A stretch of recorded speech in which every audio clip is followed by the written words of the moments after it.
खोपड़ी भूमि एक ऐसा क्षेत्र जो घने वर्षावनों से ढका हुआ था, अपनी डरावनी कहानियों और खतरनाक जीवों के लिए प्रसिद्ध था।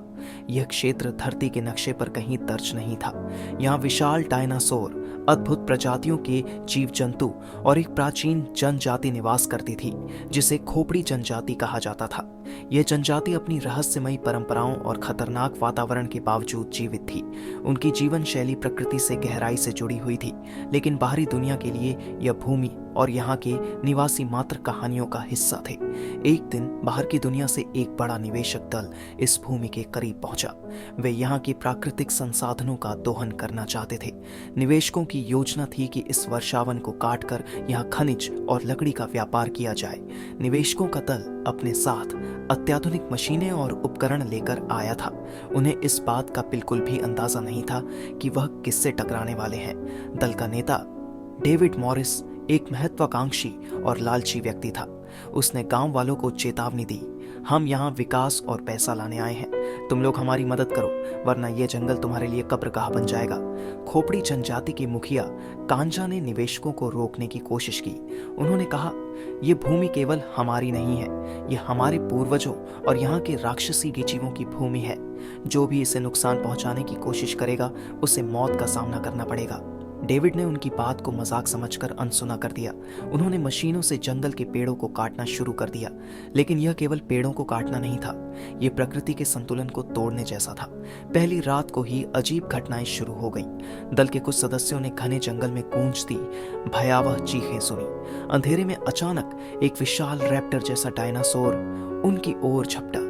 उसके पंजों की शक्ति से एक मशीन को पलटते हुए देखा गया। सभी डर गए और अंधेरे में भागने लगे, लेकिन यह सिर्फ शुरुआत थी। अगले दिन एक और बड़ा प्राणी देखा गया, एक विशाल सांप जिसकी लंबाई सैकड़ों फीट थी। वह दल के 2 लोगों को जिंदा निकल गया।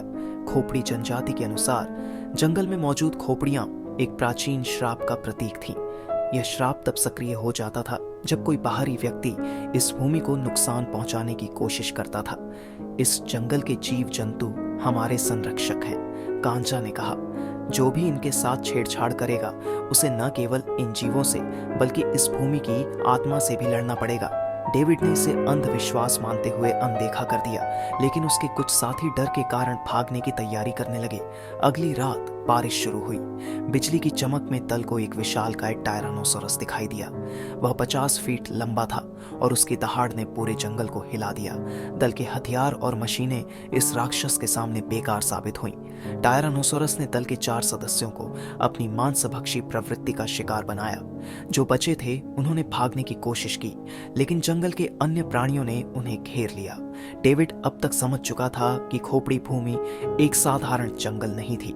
यहाँ के जीव जंतु सिर्फ प्राचीन जीव नहीं थे, बल्कि इस भूमि की आत्मा के रक्षक थे। एक दिन वह और उसकी टीम गुफाओं के पास पहुंची। वहां उन्हें विशाल खोपड़ियां और प्राचीन चित्र मिले। उन चित्रों में जनजाति और इन राक्षसी जीवों के बीच का गहरा संबंध दर्शाया गया था।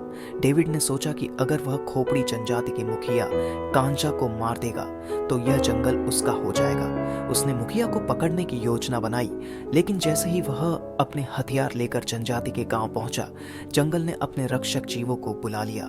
एक विशाल राक्षसी जानवर जो आधा शेर और आधा चील जैसा दिखता था, आसमान से झपटा और दल को बर्बाद करने लगा।